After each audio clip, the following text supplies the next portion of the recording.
Hey guys, I'm Dr. McFarland, and this is the Community of Confident Musicians podcast.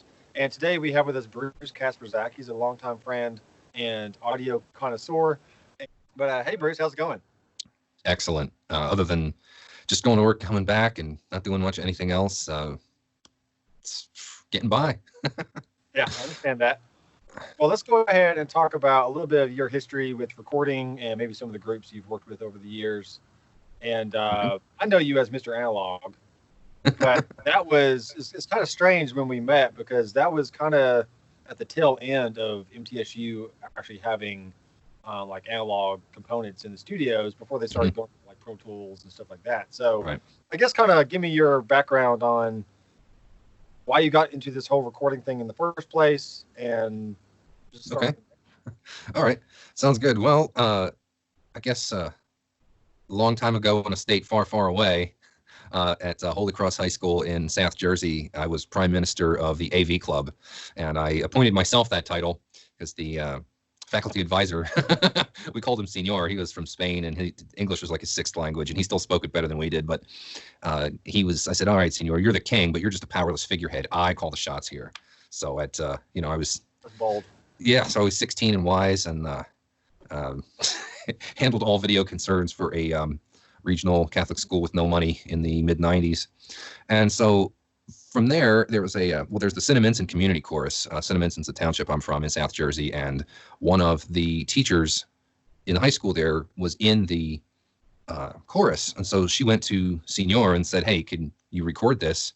So he says, well, do you want to do this? And I'm just like, well, he's like, you get paid $5. I'm like, $5. I'm like, okay, that's literally what it was.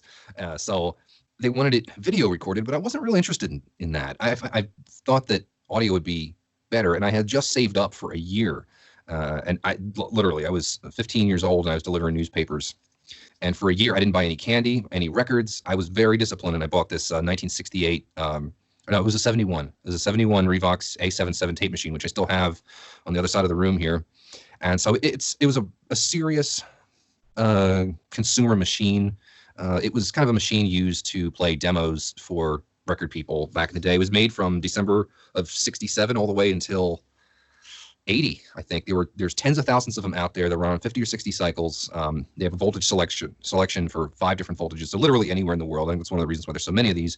They're very, very well built. There's no integrated circuits, so it's all discrete components. They're real easy to work on, interchangeable parts.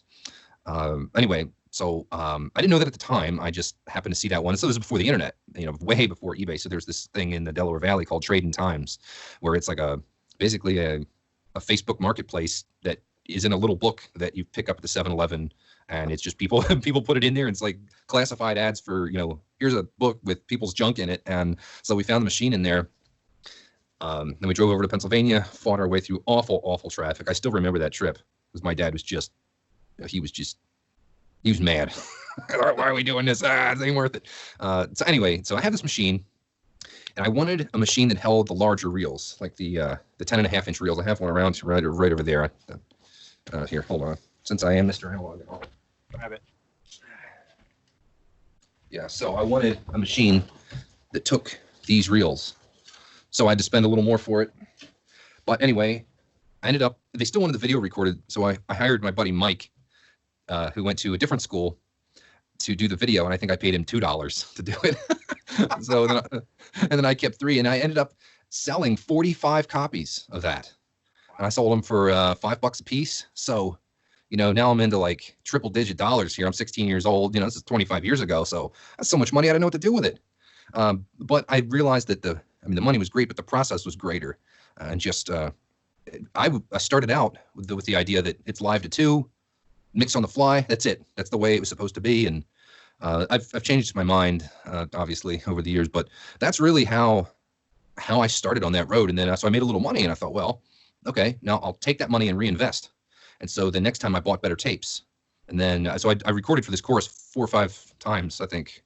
And they were just miserable old buzzards. I hated them. They were awful. They were high maintenance. They were they were obnoxious and just folks here in Nashville sometimes, Yeah, it was just a bunch of grumpy old people who just didn't understand how much work it took to do these things, and they just were impatient. And each one each person wanted it edited a little differently. And I'm like, no, that's not how it works. Like, I'm not going to make 45 different versions of this. Forget that. So, but then, like next time, I'd buy a microphone and then I'd make a little more and I'd buy something else. And so now, 25 years later, I have the, this empire of of gear. No, but it started out as an offhand comment in high school, and Senior had a way of talking you into things. And so I just happened to be the guy walking by when he nabbed me for it. And it's like, I didn't really want to at first, but then it turned out to be starting me on this road. And so along with this tape machine, I learned how to, and I taught myself how to work on it and how to calibrate it and fix it and keep it running. And there's a certain lore to that, like fixing an old car, that type of thing, keeping it running yourself. And so there's the story at the beginning. That's cool. Well, let's talk about because obviously with digital, the whole mindset of having to get it right the first time, because you only got 2 tracks to record to, right? Yeah. According to this tape, it's not as easy to edit on tape as it is digital, obviously. Now, if you know what you're doing, there's some things you can do to finagle the performance and splice things together and whatnot. But give us a little bit of your mindset when you're setting up the mics, maybe if you have the opportunity to kind of coach. What's your process? What do you go through? Like if I'm just keeping an analog, I guess, then live track. What's your thought process there? Well, when I started with this one machine, I liked it so much that I stumbled upon a second one not too long after that. So I had 2 of the same machine, except they were physically the same, but one ran at a higher speed than the other. But it was the same track width, and so they were compatible. So what I would do is I would do live to 2 of the whole band, and everybody would just play together, and I would mix it on the fly to the first 2-track machine, and I'd usually use 7.5 inches per second, half track, and then to do any overdubs, because there's only one shot at overdubs. So that's part of it, is I'd tell them, okay, you got to plan, you get, your bass tracks, and then you get 1 overdub, and that's it. So we have to plan accordingly to get everything in that you think you're going to want. So then, high school bands are not as good as other bands. So, somebody chipped a note or, hit a snare late. Well, start all over. Everybody starts all over. And so it was a lot of takes, and some of them, we get through and it would be 85% good. And that's as good as it's going to be. So, right. So then I would actually play that tape back through my mixer. And so I would just pan it hard left and right. It was a Soundcraft Spirit. I lent it out to somebody and they blew it up just a couple years ago.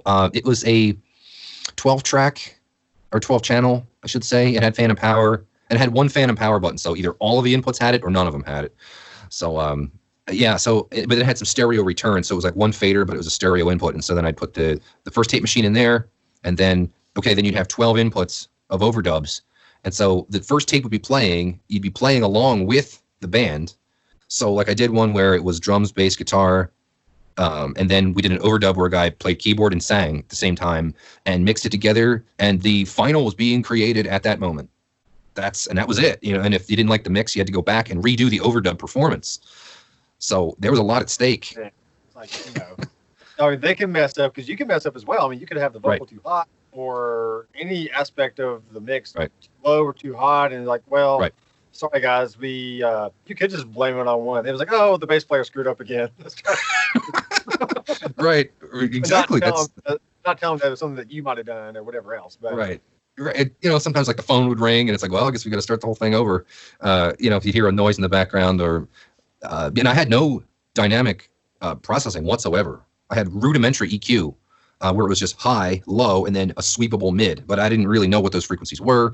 And that was it. I mean, there was no other processing I had. And I still have a couple of those tapes around. And, even listening back to them, considering what I had at the time, because I only had 2 microphones. So I did a drum overhead, and I just kind of like tucked them between, like sort of like under the cymbals, but pointing towards the snare. And it was like 2, realistic mics that my dad lent me. And then the bass was direct, and even the guitar was direct out of the pedal. Oh, wow. Yes. Wow. Yeah, so it's like kind of stuff right there, yes. No way. So that was how I started, and then eventually I got a Tascam 8-track half-inch machine, which I still have, and I still use it pretty regularly. I just did a project with it a couple months ago, and that just opened up so many possibilities. But still, though, I didn't have any sort of processing other than really rudimentary EQ. But at least, bass player hits. No noise reduction or anything. Actually, this has DBX1. Does have DBX1, which gives you an extra 30 dB dynamic range. Okay. With DBX1, so you can actually, and I have measured it. I have programs for that. You get 90 dB, so you get 16 bits dynamic range from a tape, and that ain't bad. I mean, the DBX does color the sound, but it's another one of those compromises where you have to think, well, would I rather it color the sound a little, or are we going to have detail buried in the noise floor? And if I'm doing a loud rock band, I won't use it because then a little overmodulation is a good thing. And but if I'm doing like a choir or an acoustic type thing, I'll probably use the noise reduction.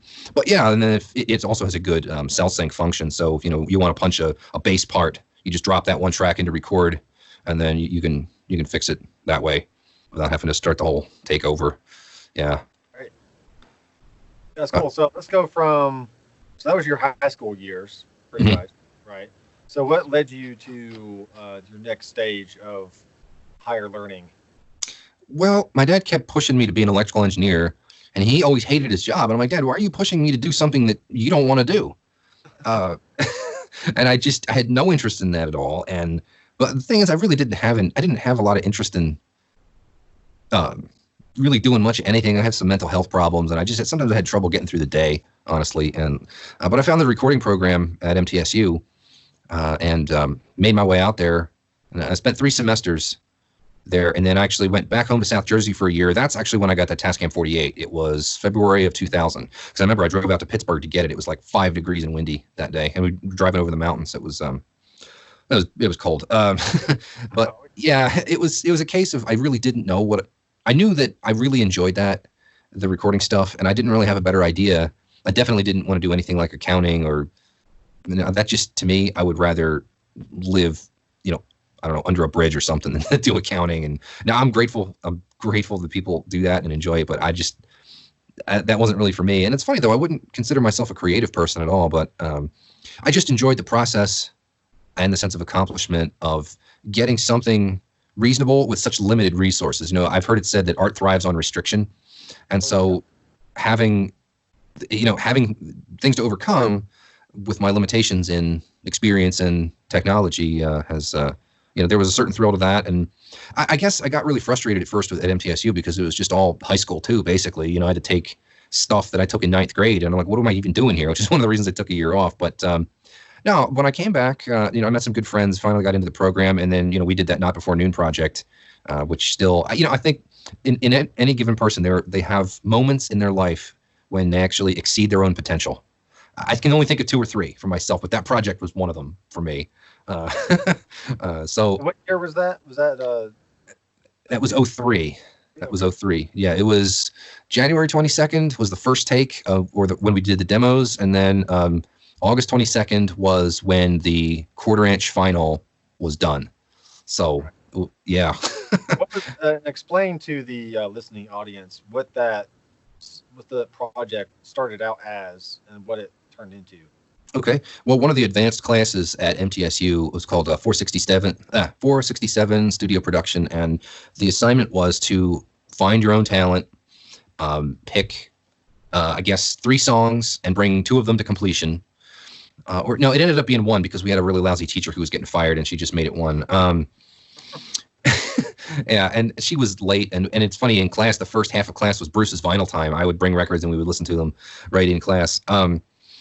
So I got a lead on a band called Boogie Chain, and one of my roommates, Scott Lauritsen, had worked with them, and it was some cool sounding stuff. But I don't know. Once I met them, like they were just total stoners, and just not something I was real interested in dealing with. And it was just kind of mutual that we didn't want to work with each other. I don't know what the problem was with me, but I don't know, maybe I had bad breath or something. But then I got a lead from a fella whose name I don't remember. He said, "Oh, you should check out Not Before Noon. They're having a band practice at their house on like Tuesday at 9 p.m. or something." I'm like, I wonder how I don't even know how he knew that, but I went over there, and it was out of character for me, but I just walked right into their house. I knocked on the door. There was no answer. I'm like, I'm just going to go in anyway, and hopefully this is the right house and I don't get gunned down. So I went in and Wayne Key is the leader of the band. He actually is in Proto Men now, so he's a superstar. He made the big time. But he was and still is a really, really cool guy, very talented. And I would describe their stuff as wuss rock, kind of like Counting Crows type of sound, where it's just good, basic rock, I guess. And so anyway, I found these guys and I explained, hey, I need a song for a project. And they said, yeah, we're interested in doing that. And then surprisingly, like Wayne, he showed up on time every time.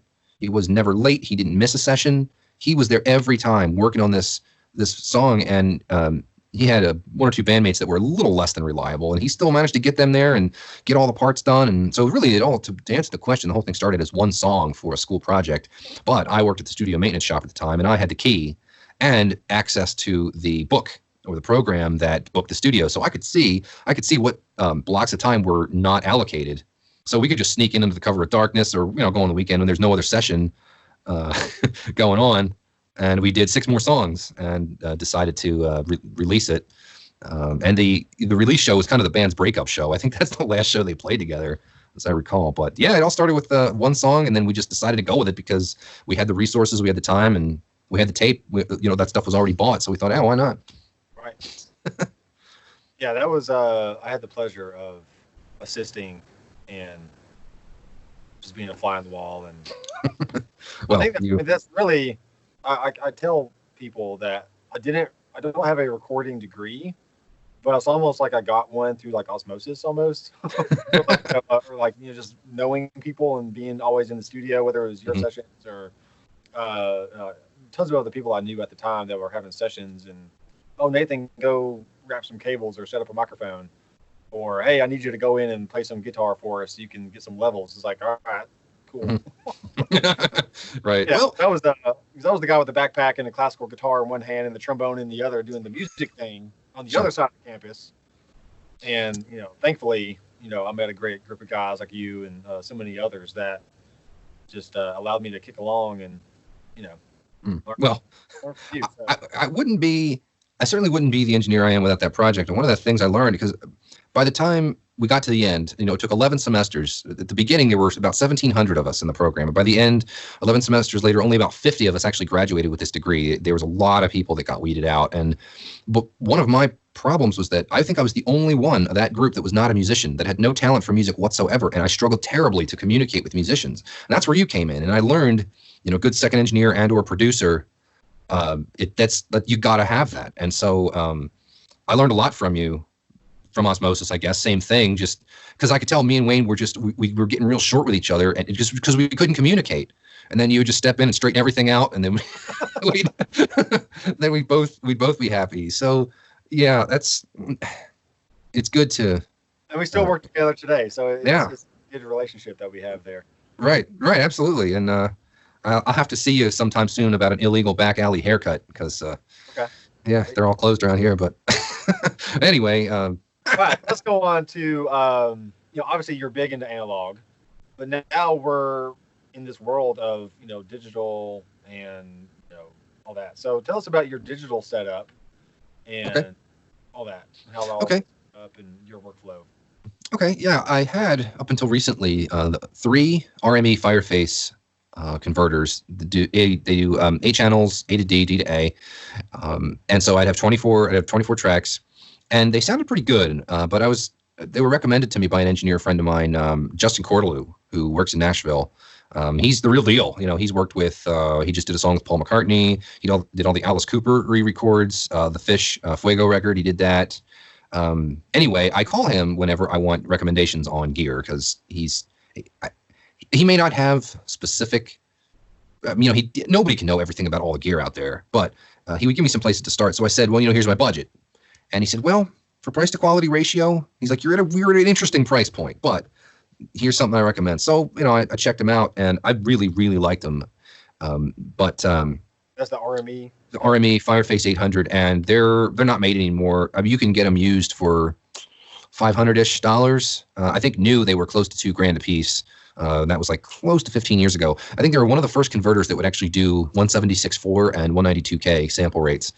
But here's the interesting thing. I'm a firm believer in the importance of clocking. So I actually have a benchmark ADC1. It's just 2 It's just 2 channels, A to D. It's not a D to A. It's just 2 channels, A to D. It's $2,000 for 2 channels, but it also generates word clock, which claims to be femtosecond accurate. So it's 10 to the minus 15th of a second.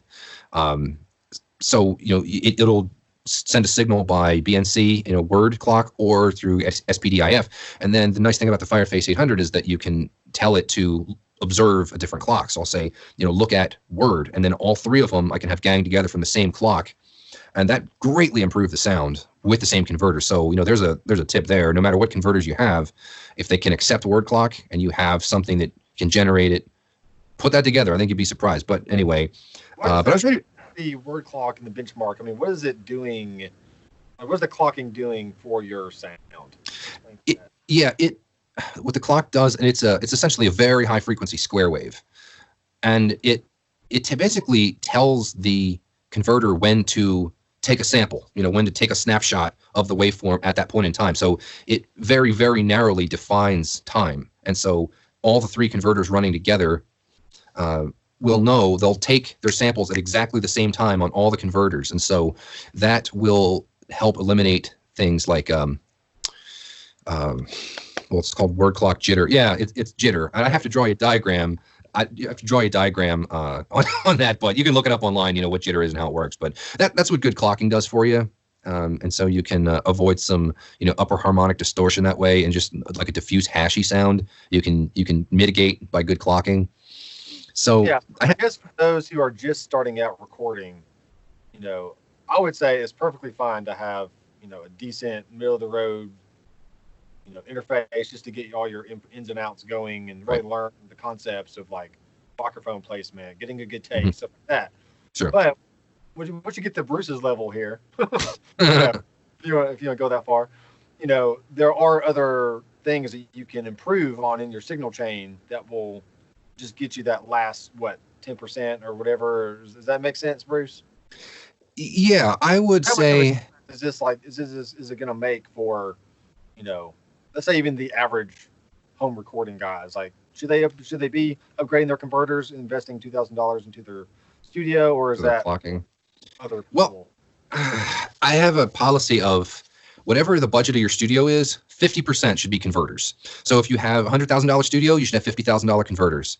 I know that sounds like, wow, that's a lot of money, but I look at it this way, that it's not a link in the chain, it's a bunch of pieces of glass. So you have, here's a piece of glass, microphone placement. There's another one of, tuning your stupid guitar, checking for grounding issues, microphones, mic pre's, converters, and you stack all these things, these pieces of glass in front of each other, and you want each one to be as clean as possible so that, when you look through it, you don't see anything except, the other side, the music. So it's not a case of, a broken link makes the whole thing bad. No, it's just, you want each piece of glass as clean as possible. And so if you have one dirty one and a lot of clean ones, you could live with that. Or if you got all of them that are pretty clean, you can live with that too. But something that I underestimated for a long time was just a microphone placement, tuning your instrument, and getting the take. And it's funny how much like producing and engineering are not as I'm sure you know this. They're not as separate as they may sound. Every engineer is a producer in some way or another. It's all it's part art, part science, part customer service. So it's almost. As you record, let's just take the Not Before Noon sessions, for instance. As you record this band, I guess it happens a little bit because you said you're not really that musical. But to me, when I sit down and hear a song or even just write out a number chart and I can see the arrangement on paper, to me, I know how to push buttons. I know how to move faders. I know how to set up mics and all that stuff. But if you don't have the end goal in mind and you're just a guy pushing buttons. Yeah, you're stumbling around. Yeah, and that's what you're saying. It's like you kind of have to wear the producer hat and the engineer hat to make sure you're getting the sound of the tracks, make sure you're getting the performances right, and then you're putting all that together to get the final sound. Yeah. It's just if you got crap tracks, then the mix isn't going to matter. Right. Right. Yeah, exactly. What is mixing very well recorded tracks? So yeah, because if the music doesn't move you, then nothing else matters, I think, and that's part of where I struggle, and that's why I've had to humble myself and always try to find a good producer who can, has that ear. Now I can hear something's out of tune, usually, but I can't tell you. I'll just say, oh, well, that's wrong, but I can't tell you what it's supposed to be. I can just tell you what it's not supposed to be. But a Led Zeppelin record, right? Yeah, I just can't stand Led Zeppelin for many reasons, but one of which is if Jimmy Page ever learned to tune a guitar, they might have had something, but maybe not. I know that's heresy, but I just am not a fan of Zeppelin. I think they're, well, I digress. But I brought that up, but I know you don't appreciate their tuning skills. So no, but I like the way this stuff is engineered, though. yeah, that's right. And I've met Eddie Kramer and Chris Huston, who have engineered Zeppelin too. Well, there were 4 guys total, but Eddie and Chris did most of that record, and I got to talk to them both at length. And Eddie especially, total class. Like no, like, and he's the real deal. I mean, he is the engineer alive on Earth today, in my opinion, at least for this genre, you know, of rock. He is the guy. I mean, he engineered the Woodstock Festival in 1969. You know, he worked with The Who, Zeppelin, Hendrix. I don't know, that's just off the top of my head. But in fact, he helped me work on my FX 440 two-track two-track tape machine. That's another story, though. But yeah, so I guess, yeah, it's hard to know where to necessarily put your money in terms of gear. But that's half your money on converters if you're going to go the digital route. And so, you know, when I started doing more digital stuff, I actually upgraded to a UAD Apollo X16, which it's a Thunderbolt 3 only, and it also has DSP in it for the UAD plugins. Now, I have mixed feelings about it because it sounds really good, 16 in, 16 out, but dealing with UAD is a nightmare. I had to, it came defective right out of the box, and it took me like 3 months to get an exchange. And ultimately, they paid for everything, but their customer service hours are like from 9 a.m. to 11 a.m. Tuesday and Thursday. It's like, what? I got to take a day off of work to call you people. So I don't recommend UAD, but it sounds great. They are the best converters I've had, other than the Benchmark, which is just 2 tracks. But are you sending outputs from the UAD to your desk? Yes. So yeah, how's that workflow work for you as far as your analog desk and your digital? Right. Stuff? I think of the digital part as a transport, meaning I sort of treat it like a tape machine where I don't mix in the box, as they say. The computer records the tracks and then plays them back. So each track gets its own D to A converter. And then it comes to my analog mixer, and then I mix it on the faders to a 1/4 inch 2-track machine, usually at 15 inches per second, sometimes 30, usually 15. No noise reduction really is required. In fact, I don't use it. I don't need to. Modern tapes are good enough that you don't need to for that track configuration. But the computer I use, I put all my plugins there, like if I got to do EQ or compression, a little reverb, whatever. And I'm somewhat cheating. It's like, well, is that, you look at a real Fairchild 660 compressor. Well, you got to be able to shell out $30,000 if you want an original, if you want a real one. Well, I can buy the plugin. Well, I bought the plugin for, $200, and it's like, and I read up online, it's only about 80 to 85% of what the real one sounds like. It's like, well, yeah, but it costs 99.9% less. So, I figure 85% of something is better than 100% of nothing. So I do my effects there, editing, and then I just push play, and it plays through the track, or you plays through the song, sending all the tracks, each individual track through its own converter, and then I sum it as a voltage. So it's an analog mixing process. It's not crunched in the box as a number. It's not mathematically derived. It's electromagnetically derived, I guess you could say. And then that 2-track tape really has, I think, a much more musical essence than just pushing render. I never liked that. Now, I'm a big fan of Reaper, which, thank you again. That's your 100% right. I don't see any reason why anybody would use any other program. I really don't, especially Pro Tools, because it's just, well, I don't need to sit here and dog Pro Tools, but no, it's great for editing. Yeah, we know. Anyway, so yeah, I use Reaper for my editing and effects and all that. And so, yeah, that's kind of my workflow. It's multi-stage. Certainly takes longer than just. Now, if you're mixing a band, for instance, let's say you recorded a band in Reaper, like through the UA interface, you got all your tracks, and then you send all your tracks out to the board, and you mix whatever. Mm-hmm. Now, you setting your faders at 0, and like technically mixing in the box was just setting your faders at 0 on the board, or do you actually move the faders on the board to create the mix, and then in turn printing to the tape? Mm-hmm. How do you do that? Typically, I'll set my faders at 0, and then do the automation in Reaper, and sum it that way. But sometimes if Um, well, let's say I like my automation, but just the whole track can come down a little. Well, then I'll just, I'll just move a fader down. So it's kind of both, but more so in the computer will I handle automation and editing and that sort of thing. I'm just thinking of like recalls or, hey, can you bring the vocal up, or, kinds of stuff the artist will request about the mix. Like a month later, it's, oh, by the way, can you bring up the hi-hat? It's like, no, I will not bring it. Live with it. Well, everybody's got mixed feelings, of course, about their education. But one thing I definitely can say for MTSU that they drilled into our heads was documentation. You got the semester project. If your documentation wasn't in order, you could be starting at a C- before they even listen to your track.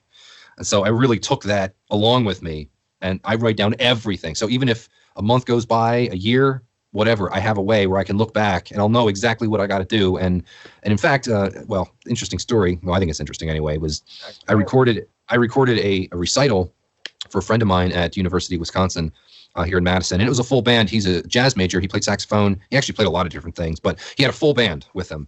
And so we multi-tracked that. I think it came out to 16 tracks. And so I save everything, like every single track, every single take. I figure megabytes are cheap. That's another personal policy. And so, what's that? Should be a t-shirt. Yeah, well, no, I couldn't handle the kids. So anyway, I had my documentation and I just stored everything away, and I delivered the mix. He was happy, but I just kept everything. And so then a couple of years go by, and we have a mutual friend who's working on a record. He's like, oh, I heard that recital. But I got some ideas for that song. So, Wilder Dietz is the fella in question, and Alex Charland is the one whose recital it was. So Wilder goes to Alex, hey, can I build on this song? And Alex is like, yeah, sure. Well, I still had the original multi-track. So we took those multi-tracks and built a whole new song around it, and then we could do a whole new mix.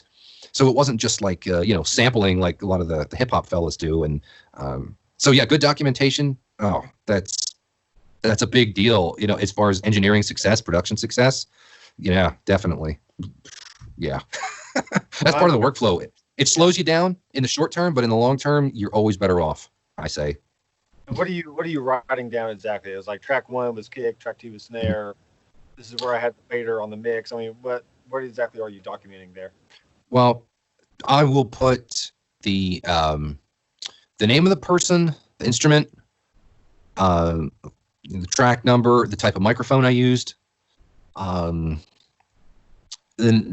well, it sounds silly, but the name of the song, because if you got a bunch of tracks that just say guitar 1, well, what song does that go with? I mean, your session file will know, but if for some reason you have to substitute files in, and I've had to do that, or something, if your session file gets corrupted or lost, well, then you're up a creek sorting all that out. So when I actually put the name of the track in, I'll call it, Wilder piano left, Royer 121 take 1. That's the name of the track. And that way, when it records, it names that file, all that. And then I'll always know, well, that's what that is without too much ambiguity. And then when I store everything, after it's all recorded, I have a file structure where I'll have like the name of the artist.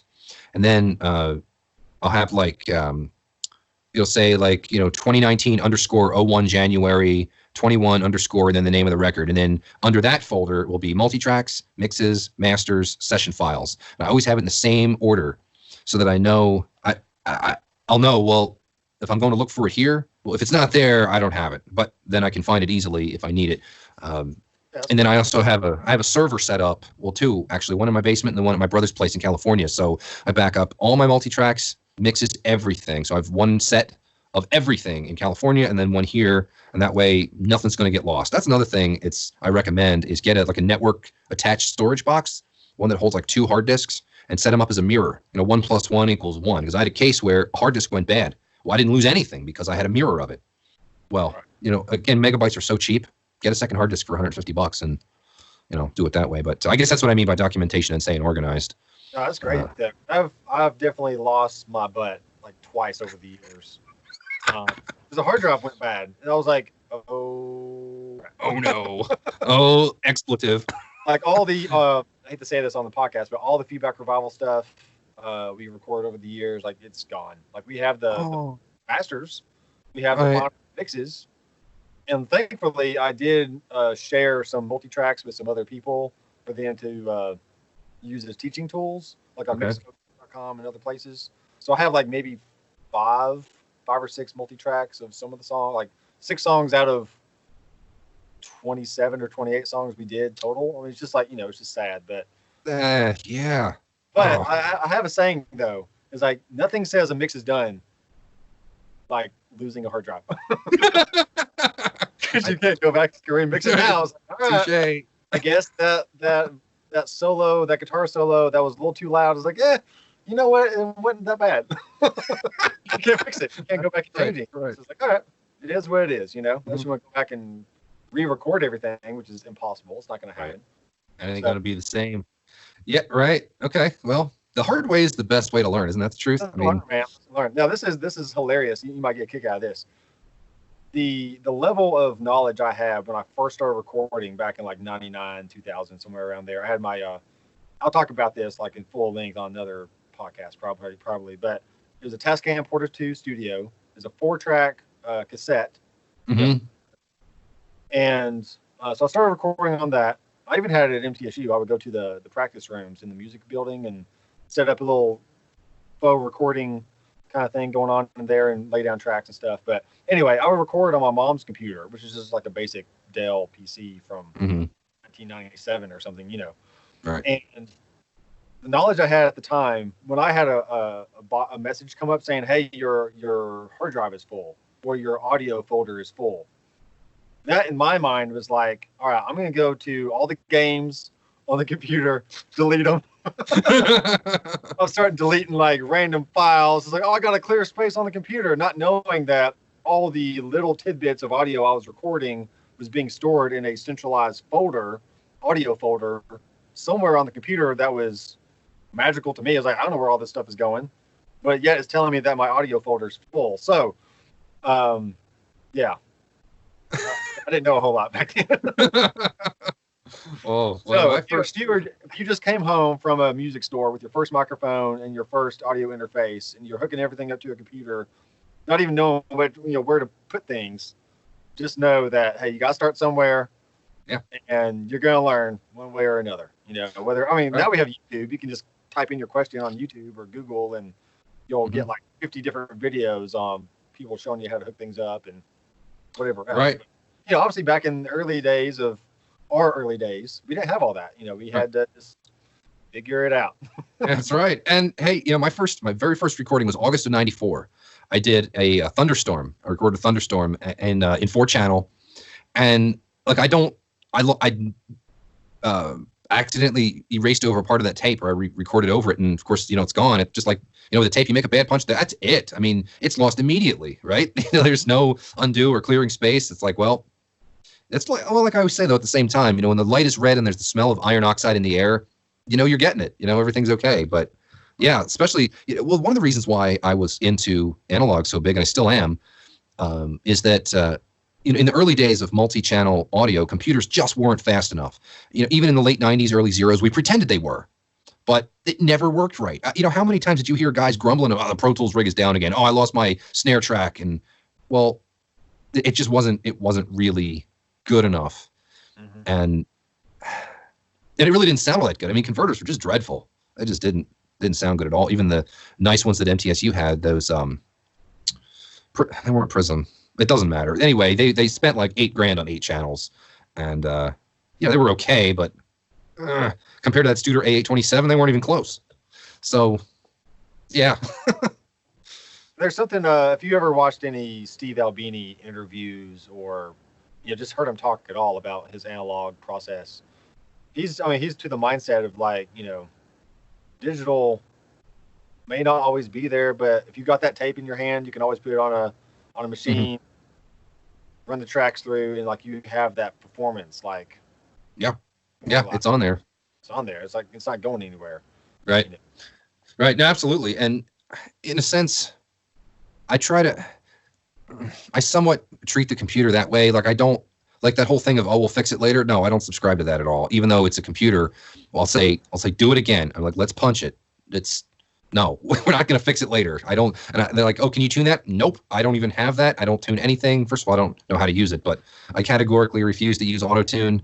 And yeah, it's part of it, for that reason. But But yeah, there is something. I think that's why vinyl has come back so strong, because people like to own something, they like to have it. And in fact, hold on, my kind of a dream came true. This is something that I recorded of a local band in Madison. I don't know if you can really. It's shiny. Wilder Dietz Group. Yeah. Anyway, something I recorded, finally pressed on vinyl. The lighting in here sucks, but you can see my little logo. Yeah. Yeah. And Tim did some helped me with some overdubs, but so his name is on here as well. But yeah, I think it's a similar thing. At least for me, it's emotional. I admit, it's the tangibility of saying, here's the final right here. It's not just in a box somewhere. I think the reason why vinyl has come roaring back is in the world of ones and zeros. And you release a song to Spotify, iTunes, Google Play, whatever else. As long as you pay your $10 a month, you can stream any song that was ever created, technically, purposely, anytime you want. But you don't really own that song. You just paid your $10 a month. You rent it. Yeah, you rent the music basically. But when you go buy that record, like you have purchased that record, your money went directly to the artist, hopefully. Or better chance of that. Yeah. However much went to it. And you got something in your hands now that you can throw on a record player, just sit back with your favorite beverage or whatever else, or companion, and just listen to the music, and just enjoy. And look through the artwork. Yeah, look at the artwork. And I want to talk to you about your Friday night listening nights and kind of how that started and kind of what the criteria is for your music selections. Okay. No, thank you. That's a good question. It started with, or it was inspired by, I'll say, the listening night at MTSU. So the best projects of the year or of the semester were all played at listening night. It was after hours in the studio or in one of the classrooms next to the studio, and they have these boxer speakers. They're like $60,000 a pair. And so each class would select one project. So you might be 1 out of 30. Would select one project, and then it would get played at listening night, and the house was packed every time. Many people showed up. They would just cram them in. It was very popular, very well attended. And for the record, I made it to listening night twice. So, and when I got there for the Not Before Noon song, I showed up in a full suit. Like a full 3-piece suit, and somebody says, "Why are you dressed like that?" I'm like, "I got to look as good as I sound." So anyway, it was inspired by that. I thought, maybe I should do something like that. So I lived in Nottingham, apartments right across the street near the borough. Actually, I don't even know what the name of the street is now. It's like Greenfield, maybe. It doesn't matter. Anyway, it's behind the borough. I don't even know if that's still there. But so it was Friday night, 8 p.m. It was just on every week, where you would show up every single week. I think I can count the number of times on one hand in a year that you didn't make it out there for listening night. So Friday at 8, you just show up, listen to records, argue over the content and the engineering. Sometimes there'd be themes. A lot of other people would come and go. We got a girl there once. Remember Laura Whitson showed up that one time? Yeah. I just heard from her recently, actually. But yeah, anyway, so it started with that. And then after college, my life became extremely disorganized, and we would need a 5-hour podcast for that. But anyway, when I finally made my way to Wisconsin, skipping over a 2-hour explanation, I didn't really know anybody here. Well, no, I didn't know anybody here. Our closest family was in South Jersey, and no friends, no family. We were on our own. And so this church that I went to, I'm still going to actually, St. Maria Goretti, and Tim goes to school there now. But they had this men's group. Come to the men's group. I thought, all right, it might be a good place to meet people. So like 80 guys show up for this thing, and you pass around the list, put your email on there. We'll let you know about events. Well, there were no more events. There was only one of this meeting, and nothing ever came of it. But I got a hold of that email list with the 80-ish names on it. So I put out an email. Come to listening night, Bruce's place. Friday at 8. I even kept the time the same. And so 2 guys I never met before in my life show up at my door with records. One's Matt Hersher, whose birthday is today, by the way.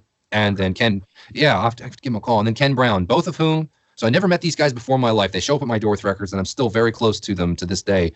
But I decided to get more serious about the theme, other than let's just show up and rock, which is, not a bad policy. It works, Right. But so like for example, one of the themes was, if you were a pro wrestler, what would your intro music be?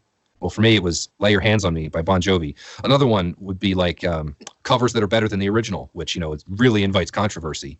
Which is good. It's not politics. It's not real personal, but like arguing over music, I love it. In fact, I was a DJ on WSUM here in town, and I did a theme of that on the radio. And so I did a Beatles song being covered by the Hollies and saying, well, this cover's better than the original. Well, I had somebody call up and vehemently disagree with me. And I loved it. I loved it. The song was If I Needed Someone.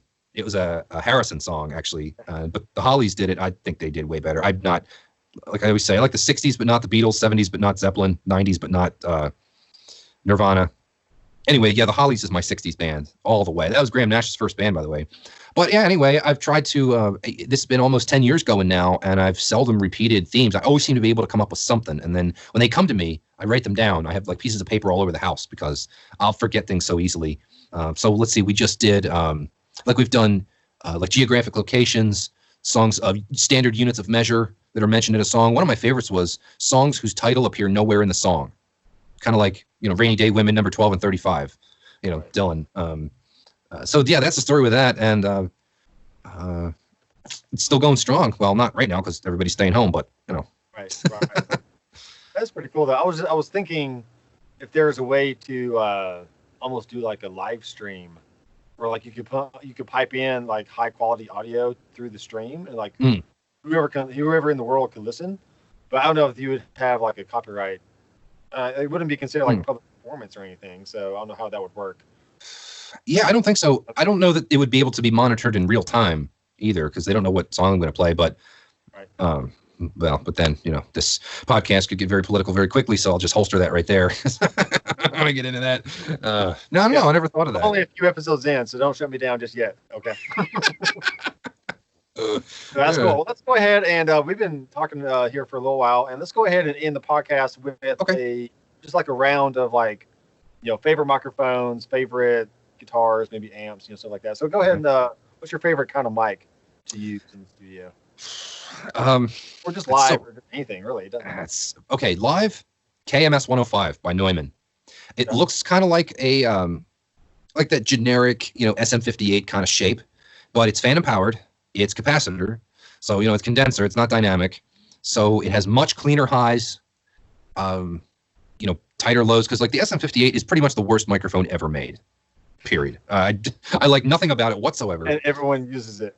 Yeah, exactly. And yet it's everywhere. It's like the flu or something. But anyway, yeah. For on stage, KMS 105 by Neumann. That's good for vocal, for cabinet mic. You do not need another pop filter or like a fuzzy thing over it. It's got that built in there. It's reasonably good for drums. I've used it even for recording. I've used it for snare actually, so it can deal with very high SPLs without distortion or damage. Right. So on stage, that's the one. Now it's so hard to put it to one mic for everything, but if I could only have one, it would be this one, the AKG C414 B XL2 or the TL2, because they don't make the they don't make the TL2 anymore, which is what this is. I have two of these, and then I have two XL2s. These have 4 polar patterns, 2 pads, and 2 roll-offs. So they can deal with very high SPLs. So I've even used them for kick drum. I mean, you got to EQ the heck out of it, but the knob will turn far enough to get you something out of it. So that if I had to only have one, it would be that. That would be my answer. That's cool. So that works. What about what's your favorite tape? Analog tape. I like. That's hard to say again for different reasons. As far as I really like Ampex 499, but first of all, they don't make it anymore. Second of all, it's not real reliable. You have to very carefully store it, otherwise it's going to rot. As far as modern tapes, I like the RMGI stuff is pretty good, or they're called Recording the Masters. It was BASF, then MTech, then RMGI, and now it's Recording the Masters. It just keeps changing names. But the SM900 and SM911 are excellent tapes. Not a big fan of the ATR stuff, not because of its sound, and I don't want to discourage anybody from trying it, but I noticed with my old tape machines, it really is difficult to calibrate the machine to work with it. It's funny because like you'll adjust the bias, but then the 1K will drift. I'd have to draw you a diagram, but anyway, the SM900 and 911, or as far as available modern tapes, that's my vote. Yeah. That's cool. I am gonna have on my website. I'm gonna have a dedicated podcast page. Hmm. So some people say like, oh, check the show notes for this or that. Maybe you can send me some pictures of like your analog tape machines and like your Soundcraft board or your Allen and Heath Hmm.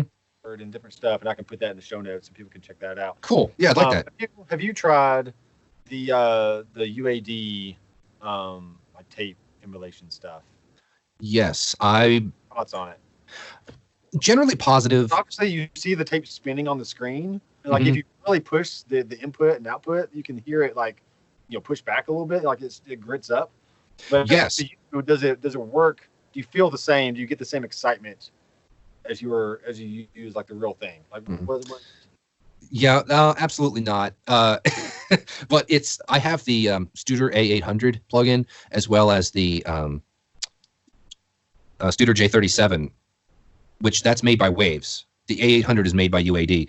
They're both pretty good. The A800, yes, it does simulate overmodulation reasonably well. And the controls are interesting. You can select 4 different tape types, 3 different tape speeds, 4 different reference fluxivities. You can set the bias, the high frequency record EQ, low frequency play EQ, all the parameters that you would be able to adjust on an actual machine, you can fuss with on there to change the sound. However, you got to be, like, especially with the A800, you got to be careful with it, because if you don't want it to overmodulate, like, you got to really be careful about how hard you hit it, because I did a session live. It was, I record something called Grace Presents. It's a thing in Madison. So it's in front of a live audience. And so I'm doing all the tracks at once digitally. And so then I put this plug-in on every track just to mellow it out and, analogize it, I guess. It's better than nothing, I figure. But I found that the singer was very dynamic.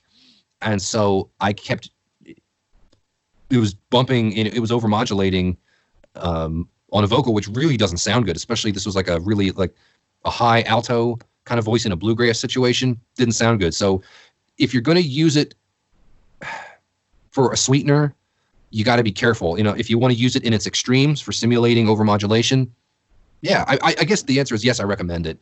Just wait till there's a sale, because normally it's expensive. I think it's like $300 or something. But a few times a year they have big sales, or you'll get let's say you get on their mailing list or whatever. Well, you'll get an email pop in your box, say 50% off any plugin, for 36 hours or whatever. Well, then go check it out and check out the demo, because they're fully functional for I think a week if you've got a UAD card. So yeah, I recommend it, certainly. But as far as like a real A800, I would, it all comes down to money. I mean, even though the computer's way easier, just with my personal experience, I'd rather deal with the A800. But for the average guy, yeah, get the plug-in. Check it out. Yeah, it's worth checking out, certainly. They're good enough. Plugins have come a long way in the past 10 years. And none of you people out there in internet land really know me, but that's a real bold statement for me to say something like that that plugins are any good. So well, that's why I was interested, having you on the podcast, because I know you have, I know your analog background, but yet you still work in the digital realm today, because it is easy. You don't have to put the tape on and rewind it up and all that stuff. You can just open up a session in Reaper, arm your track, start recording, put whatever plugins you want on there, and you're good to go. So it is convenient for sure. Yeah. It sounds like you use, like you said, you use Reaper more like a tape machine, just to capture the performance, and then you use your desk and your physical tape to get it down to your final 2-track. Right. And if it's a smaller session where I can use 8 tracks or less, I'll do everything on my Tascam 48. And then I recently did a project at a place here in town where the entire day there were no computers at all at the location. I had 6 half-inch tapes. We did everything in 8 tracks or less, and then I flew those tapes in to the computer when I got home, just because I have more resources. I don't have outboard compressors or EQs or anything like that. So, but I'll still use the tape machines as far as I can possibly use them, push that technology to as far as I can. And then I have to say, well, another case of, do I want 80% of something or 100% of nothing? So I've had to change my thinking on that. No, that's great. Well, I think it's very helpful for beginners, amateurs, even professionals alike that only work in a certain frame of reference or certain mindset to hear other people talk about their workflow. And I would love, as you well know, I've had a few machines in the past, and I just do not know how to work on them. So for me, it doesn't make sense for me to have analog tape and all that stuff, because I don't know. I don't know how to use it. I mean, I know how That's to use it, but yeah. I don't know how to fix it. I don't know how to keep it working to where Hmm. it's pristine. It functions as it should. So I'm very. I mean, my whole studio is digital. The only time I Hmm. use a microphone is for acoustic guitar and vocals. Hmm. I use Superior Drummer for all my drums or Tune Tracks. You know the Tune Tracks products. They have Easy Drummer, Superior Drummer. I got the headrush pedal board. I got the gig board here on my desk. Hmm. Like if I And need a see, guitar I can't part, handle any of that. That's here. so far beyond me. I Yeah, can't yeah, handle any of that. yeah. But it's just like if you want a quick, if you want a fully produced song, I don't need to hire out drummers and bass players and guitar players to come in and do that. I just do it all here myself. Sure. I have all the tools right here in front of me.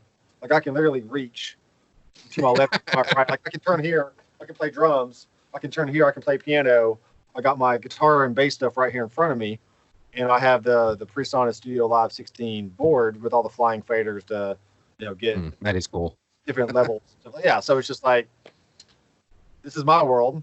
Hmm. This is how I've learned to get my workflow the way I know it works best for me.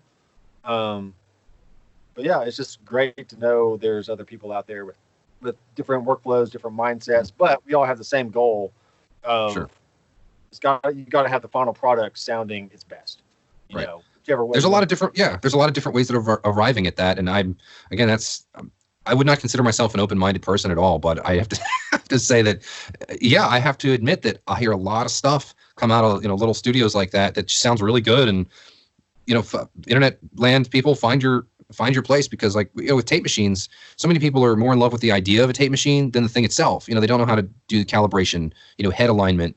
Yeah, and then it's like, but see, then I don't know how to, I can tune a guitar, but if you got an intonation issue or something like that, I couldn't handle that. So, if you want to look at tape machines, call me. That's cool. Be happy to talk to anybody. Or, find somebody that can work on them and, try to work with somebody that knows stuff you don't know anything about. Right. Yep. So I think that's how you and I learn so much from each other is, I couldn't communicate with artists and, yeah, that's not going to work. Right. So. Exactly. Well, I'll be sure to make a tutorial video so you can learn how to use Retune to tune Mhm. vocals. I've even used the plugin to tune my dobro performance because I'm not the greatest dobro person, player, Okay. but I can play simple melodies and stuff. I'll just record my track, throw a tuning plugin on there. It's like, oh, sounds great. So I use it as a tool to get the intention because I intended to play the note in tune, but it just didn't happen. So yeah, it's just it's a tool. You treat it Mhm. like a tool, like a good hammer. You know how to use it. We're not like Right. we're not out to make share sound alikes on everybody or like the T-Pain, rap auto tune vocal kind. I mean, yeah, you can do that, but like if you just want to gently, that note was just a little flat. It just scoops it right into pitch. Just one's the wiser, right. Sure. Yeah, And if- I've been using it as a teaching tool. I have a vocal student that comes on Saturdays, maybe like twice a month, and we'll work on a song. She'll record a few passes. I'll bring her back into the control room, and I'll throw a tuning plug in on her vocal track and be like, all right, see that line? You're flat right there. She can see it on the screen. Like, yeah, okay. I was flat. We kind of play through the scale, get her vocals more in tune, technically. Mhm. Sure. With the key of the song, and then she goes back in and sings it again, and she does it like 1,000 times better. Mhm. Okay. That's very cool. I wouldn't have thought to use it that way. Yeah, because she can see where she messed up. Right. We can work on that section, and then, So yeah, I mean, I use it to tune vocals, but I also use it to teach. Say, hey, you're Sure. sharp and flat. Let's learn how to get it right. Like what you were saying before, you got to get the performance right. Sure. Then, just move on. So, yeah, it's fun stuff. Mhm. Well, all these tools that are available, if you want to be bothered, and we do want to be bothered, to make the most out of the resources you have. I mean, 30 years ago, we wouldn't have had this stuff, and even with, with all these digital goodies, still, it's like, yeah, would it be nice if this were Electric Ladyland and we had an A800 over here and we had a real EMT plate back there and a Fairchild compressor? Yeah, it would be cool to have that stuff, but there's no way we would. 30 years ago, we just wouldn't have it. Whereas now, close enough is still better. Right. Yeah, it works for me. Well, I appreciate you having me on. This has been a lot of fun. Yeah. So we'll have to do some more. Maybe next time you have another session or project come up that it's close to completion. I'll edit that out. Close to complete. I'll edit that again. Take 3. Close to completion, then maybe I can have you back on, talk about the process, all that stuff. Yeah. All right. Well, I got something that's just about finished. But so yeah, we can get into that some other time. Very good. All right, Bruce. Thank you very much. And we'll be in touch, okay? All right, rock on. All right, man. See ya. Okay, see ya.